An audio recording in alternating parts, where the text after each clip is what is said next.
This is the Horse Radio Network. This is episode 476 of Horse Tip Daily. A different horse tip, a different equine topic, a different equestrian expert every day. Horse Tip Daily brings the world of equine knowledge to you one day at a time. Today's tip is brought to you by FeedXL.com.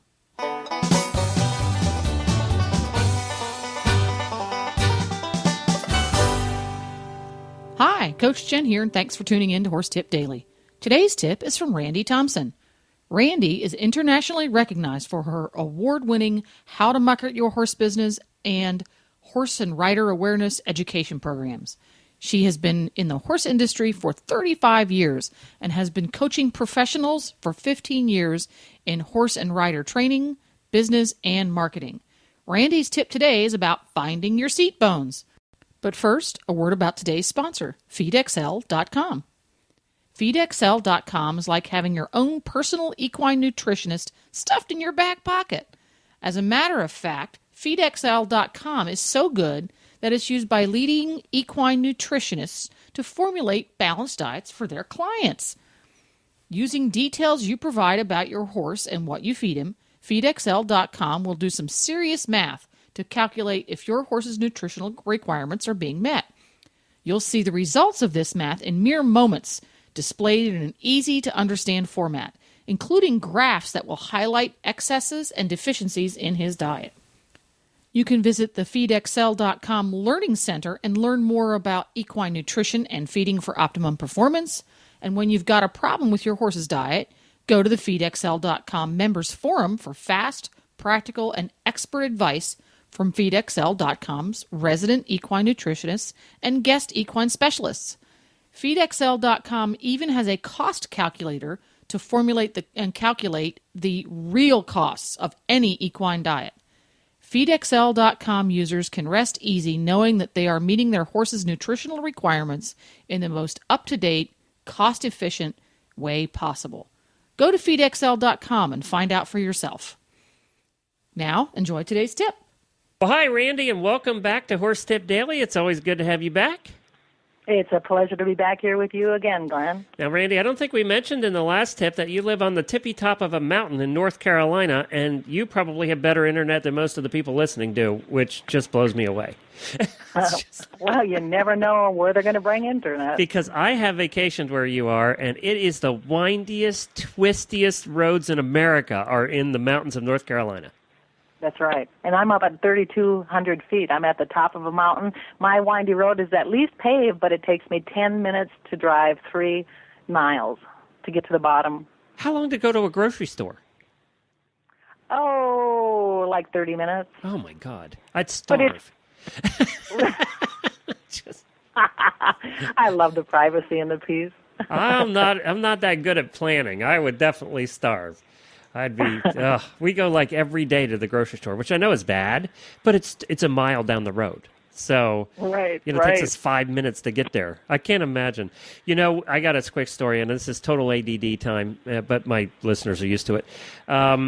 So we were at our 20th year anniversary, my wife and I, and wedding anniversary, and you know how my wife is a typical horse person. She's not all that into jewelry, so she'd rather have a saddle pad. So we decided that if we were going to do jewelry for 20th anniversary, we were going to go do our own gem hunting. So we found one of the mines in the mountains of North Carolina, probably not too far from where you are, and we said we're going to go there and we're going to find our own jewel and we're going to get it made, and that's going to be her anniversary gift, and the whole thing would be an anniversary trip. So we did. We found a mine where you actually got to still dig your own dirt out in the side of the hill and do all that. But let me tell you what, it was the twistiest, windiest hour-and-a-half drive we have ever had, and we were coming from Pigeon Forge, so we had to come over the Smoky Mountains to get there. Right. And then, it was a 2.5 probably 3-hour drive, and we were at one point, the GPS was not helping us at one point in the mountains of North Carolina, and we ended up on this dirt road along a creek that just reminded me of the movie Deliverance. It looked just like Deliverance. And then there was all these shacks, and this dog started chasing us down the road, and my wife said, "Don't hit that dog or they're going to shoot us." So we couldn't get out of there fast enough. It was just like Deliverance. You didn't get your gem? Yes, we did, actually. We found a ruby, and Jennifer wears it every day in a necklace. We had it made into a necklace, and she wears it every day in a necklace. So she even sleeps with it on. So that's her most really special piece of jewelry, and it was, it's a lot more memorable knowing we had all those stories to go with it. So that's for sure. That's funny. But you're right. Where you live is beautiful. You can see for 100 miles. Yes, I can from where I am. I see over hundreds of miles of purple-colored mountains. That's really cool. The Smoky Mountains are beautiful. They are beautiful. It reminds me of how small we are, in the greater realm of things. Well, we're just a blink in the passage of time. Except for the grocery store being a half hour away, it's really cool. Well, Randi, what are we talking about today? Well, today I'd like to talk about slipping seats. The who? And, people slipping seats when you're sitting in the saddle. And have you ever noticed that when you're sitting in the saddle that your seat will slide back or it'll slide over to the side or whatever? Okay, you're talking about your butt? Yep, I'm talking about good. the bum. Because last time I want to remind people, if you didn't hear Randi's previous tip, to go back to horsetipdaily.com, and on the left-hand side of the page, you can look her up and listen to her past tip was about the saddle slipping. So now we're talking about your butt slipping. That's right. Okay. And the saddles were shifting and the bums slide. Okay. And that comes from not Velcro knowing helps where your that, seat... by the way, Randi. Velcro helps that. It probably would. Yeah, but it's not recommended. I'm not recommending Velcro. Yeah, and they have that tacky stuff, the dressage people came out with to stick you in the saddle, too. And, of course, full seat breeches. Yeah, amen. I love those things. All right. Well, I'm sorry. So how do you know if your seat bones are positioned right in the saddle for a more effective riding position? Is what this is about. They match the dents. Pardon, those dents? They match the dents in your saddle from sitting in it for so long. Well, yeah, some people do form seats, where their seat bones are, they do. But a lot of people, what happens is when the horse goes beyond a walk, and sometimes at a walk, their seat bones slide back, which causes their shoulders to fall forward and their legs to fall back. Okay, yep. So Guilty. Guilty. Well, everybody does it, and most of the time it's because they simply don't know how to position their seat where it doesn't slide all over the place. Right. And okay. That's also when a rider disconnects from a horse, which makes the horse uncomfortable. So, of course, it all starts with if the saddle doesn't fit the rider, then their seat's going to slide all over no matter what. Right. Yep, that's true. And where I've come to is I found that for riders to be balanced in the saddle, I like to be balanced with my seat over my feet. Well, that's if the saddle's too big. If the saddle's too small, there's almost the opposite problem. That's right. Yeah. That's right, because they just get stuck into all kinds of weird positions. That's right.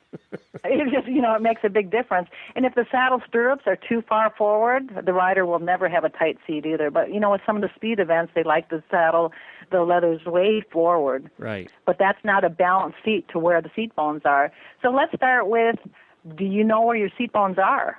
Okay. All right, do you? How do you, well... I mean, you can sort of feel it, but in relationship to the saddle, unless you're looking. Well, it's hard to look when you're riding. Yeah. What I'd like you and your readers to do is, especially if you're on a hard chair, you're sitting on a chair right now. Place your hand. Actually, I'm sitting on my. I sit on an exercise ball to record. So I love it. I don't know if I can do what you're going to say without falling off the ball. I have fallen off the ball on occasion during the show, by the way. Oh, thanks for sharing that with me. I love it. Oh, what a great way to keep your back straight, though. Okay, So anyway, try this. Place your hand, palm up, underneath of your seat bone, underneath of your bum, and you'll feel that there's a bone where you can feel that bone even on the ball. Yep. That's your seat bone. Okay, yep. And you have one on both sides. Yep. This is the secret to your success in keeping your seat bones where it belongs on the horse. Now, what I'm going to do is we're all going to experiment with 3 basic positions that most riders will do with their seat bones. That way, you'll be able to feel if you have your seat bones in the right place or not when you're riding. And this is the same as what we should be doing when we're sitting too. So first, I'd like you're sitting on your ball, and other people are sitting in their chairs. Slowly rock your shoulders back and forth until you can feel when their weight is on your seat bones. You might notice that normally you sit behind your seat bones with your shoulders, and other times you're too far forward. Oh, yeah. Hey, that's true. Yeah, our goal is to keep your shoulders over your seat bones, and that way they plug into the saddle. Oh, and I can feel there's almost a point where it's neutral. And that's right. The point where you're supposed to be. Yep. That's right. And this is the basic balance position that you want. You go forward, and there's less pressure on your hands, and you go back, and there's more pressure. And then you get to the point where you feel like, oh, there's not as much right there, Right there in the middle, right there on the seat bones. That's right. And that's a big thing for getting your seat bones in the right place, is just making sure your upper body's in the right place. Okay, now we're going to play with some of the positions. By the way, do not do this if you're driving right now listening to the show. Wait till you get home to practice this one. Don't take both hands off the wheel and put them under your butt. That's not good. Good point. Okay, just thought I'd bring that up. Of course, they could try one, but still, that's a safety issue. All right, so now we're gonna play with the positions that riders normally do. Okay, first, now you have the feeling of your slide bone, your seat bones. So point them to the back of your chair or your ball, and you feel the pressure moves to the front of your pelvis. Yep. Your shoulders. Right. Yep. Your shoulders are no longer balanced over them. Nope, they come forward. Yep, that's right. Yep. If you were in a saddle, you would feel the weight become heavy in front of your seat bones, and your legs would slide out behind you. That's right. That's what actually my legs and my ball wanted to do that. Yeah. Yep. So sitting on the ball is a lot like being on a horse because you have to balance. It is. There are programs that use those exercise balls. I forgot what they're called. They're exercise balls or something. What do they call them? Exercise balls. For teaching people how to stay balanced on their seat. Well, that's true because, I did that. My legs, I had to move my legs back a little. Yes. Yeah. Or I was going to fall off my ball. Okay. Oh, no, please don't fall off. Well, you'll hear me go. If I do, you'll hear me go crash. Do you have a helmet on? No. My wife said that the day it was on the morning show. I actually went. We were live, of course. That's when that happens. And I noticed my shoe was untied, and I forgot I was on my ball, and I leaned over to tie my shoe and fell right off. Oh, no. That is funny. All right, so now we're going to play. Right. Let's play with another position. This is another position that riders do, and that's take your seat bones, try not to fall off your ball. For those on chairs, this will be easier, and pull them way forward. You'll feel that your weight falls behind your seat bones with your shoulders. Oh, yeah, my feet went forward. That's right. It's called a chair seat. It will throw your lower legs forward and put you in the back of the way into the front of the saddle. Right. Yep. That's you feel where it is? Yep. And it's a kind of an uncomfortable position. Okay, so now what you're going to do is you felt too far back, too far forward. Now I'd like you to find the center position. Okay, I'm pretty much there, I think. There you are, yep, where your seat bones are under your shoulders and head, and you can feel what happens is when you're in that position, whether you're sitting properly on a chair, a ball, or on a horse, that's when you're going to feel like you're connected and plugged in. And you know what? Your shoulders are back, and your posture is correct at that point, too. Exactly. Yep. Now, here's something that's interesting, as you probably noticed, is that your seat bones will never stay in the same place. Well, yeah, and you know what? You're on the ball all day. It's sort of related to a horse because it doesn't sit still. That's right. And that is true. Even on the ball here. That's right. So you need to keep readjusting them all the time. So if you're sitting in your chair, my seat bones in relationship to it, though. Now I'm going to be thinking about my butt all day. My co-hosts are going to love that. Oh, but you'll love it. It's going to change your upper position. You'll find that you'll sit more effectively, which will allow you to breathe easier. Wow. Because you do a lot of talking, it'll help your voice stay so it's in your diaphragm. In fact, here's something interesting. I'm going to feel guilty when I slouch from now on. It's going to be all your fault. Well, what can I say? We all keep learning. If I have to do it, it's only fair that you do. Because I have to work on this as much as anybody. And here's something interesting. You've heard of Rainer Klemke? Yeah. He won the World Cup in dressage. Sure did, yeah. And he only rode the best trained horses in the world. And what I found interesting was a quote that I heard from him, and he was saying that even when he's riding these world champion horses, because that victory lap, he did the 72 flying lead changes in a row with his reins in one hand. Do you remember seeing that? Yes, yep.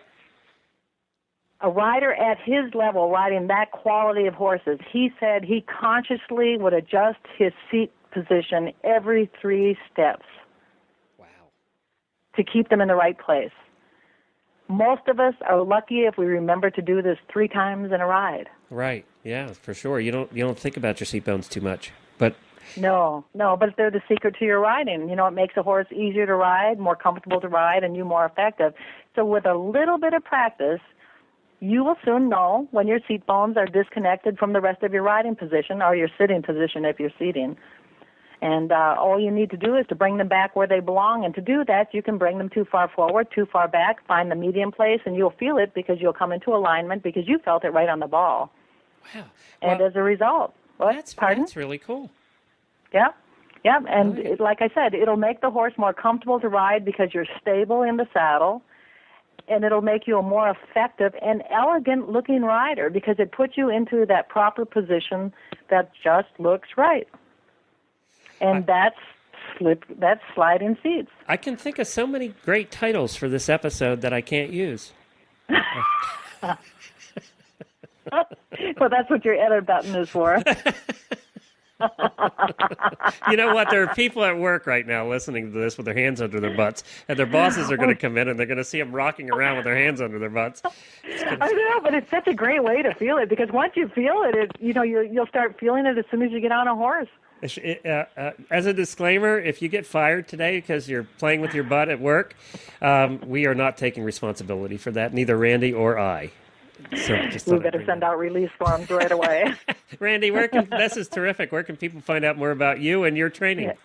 I would go to horseandriderawareness.com, or you can join us at Facebook at Facebook.com/Horse and Rider Awareness, and then of course YouTube at Rand Thompson, that's no I in this, R-A-N-D, Thompson, H-A-R-A, and I have over 200 videos there on horse and rider training processes. All right. Thank you, Randy. We appreciate you. We'll have you back again soon. Thank you, Glenn. Bye-bye. Well, there you go. Thanks, Randy and Glenn the Geek. To listen to all of Randy's tips, just go to horsetipdaily.com and go to the Experts drop-down menu on the left. They're alphabetized and easy to find. You can also go to www.horseandriderawareness.com. That's Randy's website, and get lots more information. We'd love you to stop by the Horse Tip Daily Facebook page and let us know what you think of the tips that you hear on the show. It's also a great place to tell us about topics that you'd like us to see us cover. You can subscribe to all the great shows, and we've got 9 of them on the Horse Radio Network through iTunes or Zune, and get your horse podcasts automatically downloaded to your iPod, Zune, or MP3 player. I'll be back again tomorrow with another new expert and a different horse tip. Until then, go ride your horse. The Horse Radio Network and the Horse Radio Network hosts are not responsible for statements of guests or their opinions. Use your own judgment when listening to the tips provided by the experts on Horse Tip Daily.